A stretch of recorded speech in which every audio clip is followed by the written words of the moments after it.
for today's 41st annual GoBowling.com 400 NASCAR Sprint Cup Series race at Pocono Raceway. And our race runner-up is Kevin Harvick. And Kevin drives the number 4 Mobil 1 Chevrolet for Stewart-Haas Racing. He also clinches a spot in the 2014 chase for the NASCAR Sprint Cup. Kevin, boy, you put on a heck of a show. Wasn't the easiest of days for you. You battled a lot of adversity, but I'd be daggone if you weren't up there contending for the win there at the very end. So congratulations. Maybe talk us through your day here today. Yeah, it wasn't exactly how you'd lay it out on a piece of paper for sure. We had a really fast car in clean air, really loose car in traffic. And then we kind of got behind when I got the speeding penalty. I was making sure I didn't hit the 11 and looked down and was way above where I needed to be on speed. But you know, we were able to somewhat dodge that wreck. There's a huge drain on the back straightaway in the middle of the asphalt that we ran through and bounced us up into the wall as we were trying to go below the wreck on the Long Pond straightaway back there. And wasn't too bad of damage. They were able to beat it out and in the end top it off before we went green there, and were able to save a bunch of gas with a bunch of cars that were doing the same thing there at the beginning of that run, and in the end saved plenty of gas to be able to race hard at the end. So it was fun. Car wasn't obviously quite as good after we wrecked it, but still they did a great job fixing it. We'll take questions now for Kevin. If you have one, raise your hand. Right there, Zach, and then over here to my man right here. Zach Cerniolo from the Pocono Record. Kevin, were you surprised that the car still had speed after the wreck, or did you know that the damage wasn't too bad that you could come back with it? They said it wasn't that bad on the radio. You know, just had the left rear tire or the left rear fender in on the tire. So they beat it all back out, and luckily it was on the left side and not the right. We'll take a question over here from this gentleman, and then we'll hear from Joey. Go ahead, sir. Kevin, can I talk to your boss, or do I have to direct the question to you? You want to talk? I don't think so. I think that's a no. Yeah, that's a no. Congratulations, and I'm glad you brought him in, and you give these other guys a chance to talk to you. Yeah. But good job. Thank you.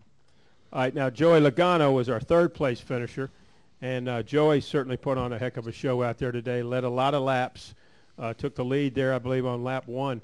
And led the first 30 laps of this race. Just talk about this race. This race certainly has a lot of twists and turns.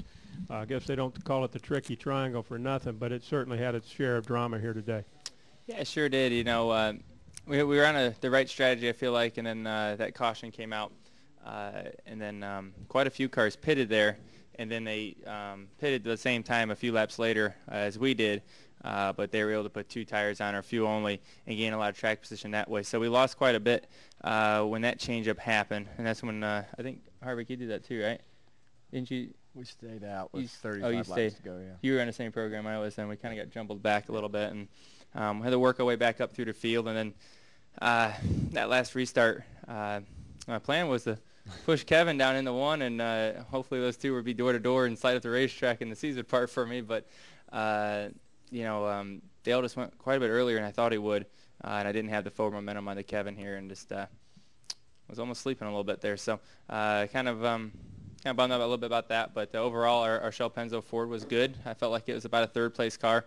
I felt like the 88 and the 24 were probably the 2 best, and felt like Kevin and I were pretty close to being about the same there. So overall, a decent day. The last few weeks we've finished where we deserve, not having the issues we've had in the previous 4 or 5 weeks before that. So overall, we're gaining momentum. Open it back up for questions. Questions right here on the front with Scott, and then we'll go to Tom. Scott Walsh from the Scranton Times-Tribune. Kevin, can you just talk about that last restart with Dale? Yeah, I kind of blew the restart before that and lost 2 or 3 spots, and timed the last one pretty good, and was able to get into turn 1, but I couldn't turn into the corner like I needed to stay beside him. He was able to carry momentum, and then I caught a good draft off of 3 the first lap on the restart, and was able to drive into 1 with him. And he kind of got up the racetrack, and I just needed, if I could get beside him going into 1, I thought I could have a chance. He was a little bit better than I was in turn 3, and just had to kind of maintain there to just stay close. But I was going to need him to slip up in turn 1 and try to get position going into 2. Tom? Tom Bowles, Front Stretch and Serious. Kevin, you've had a lot of races this year where you've had a real fast race car. The mistake happens and you don't really get the recovery you want. Today, you were in a situation where you guys went through adversity and you ended the race much better than you might have expected. How important, especially with a new team, is it for you to get one of those under your belt before the chase and turn that momentum around when you have something happen over the course of a race? Well, I think today was very important. I think last week was kind of the same way. We didn't have the car that we wanted. I felt like we had a top three car today. It just we were going to need track position, and things were not really going well, and they were able to fix the car after we wrecked it. And so that's what we've talked about as we came back from the break, was just scrambling, being able to scramble and get a finish of some sorts to get something out of a day. So that's what you're going to have to do the last 10 weeks, and today we were able to accomplish that, and hopefully this is a good sign of things to come. Other questions? Right there behind you. Right there behind you. Joseph Wilkins, Speedway Digest. Kevin, how did your car get affected during that wreck? Did it hurt the aerodynamics at all? The left front splitter was gone. Both fenders were caved in onto the tires, so definitely it was the opposite. I was loose most of the day, and at the end I was a touch tight in all the corners, so it definitely affected it some, but at least it didn't make it looser. That would have been not it wasn't very much fun before that when it was loose, but it was still running fast. Go back here to Zach, then we'll go Chris and Kyle. Zach Sterniel from the Pocono Record. But what was really your vantage point on that wreck going into it? Were you able to see what had happened, or was it just situational? Are you asking me? I saw a whole bunch of cars wrecking, and we had just got our penalty, so we were in the back of it, and I just hung a left, and I just wasn't expecting a 2 foot by 2 foot drain to be a foot down into the ground. As I went down through the asphalt, and as I went through the drain and jumped up out of it, it hung a left in the wall. But I think we had the wreck clear, just timed the drain wrong, I guess. Go ahead, Chris. ChrisMyCatchers.com. Kevin, with you guys being secured in the chase now, what's your guys' mindset for the next handful of races?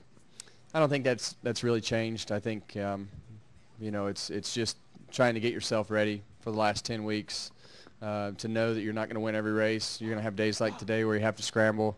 You're going to have practices where your car's off. You're going to have things that are going to go wrong, and on the days when things are right, you need to capitalize on them and win a race. Pocono's not in the chase, but did you guys learn anything today with the car or the team or anything that could help you guys with the chase? I have much faster cars than I have talent at Pocono, so I'm happy that they brought really fast cars to both races. Okay, let's go to Kyle. Hey guys, Kyle Magda for the Times Leader. This is for Joey. How have the Penske cars stacked up competition-wise, let's say, against the Stewart Haas, Hendrick, and Gibbs cars?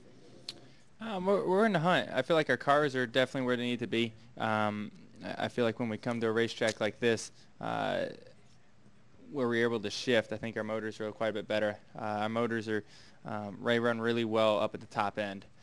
So when you get them singing like we have here, when we downshift to third gear, our corner exits are a little bit better than what we have maybe at Indy when we have a lower RPM coming off the corner. So what we need to work on is bottom end power to become better.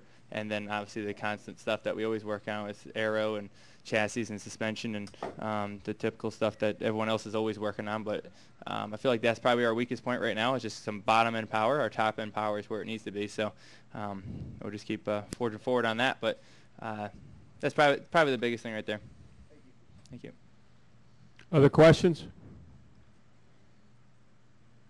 Well, guys, congratulations. You put on an excellent race here today for us, and we'll see you at Watkins Glen. I was going to push it.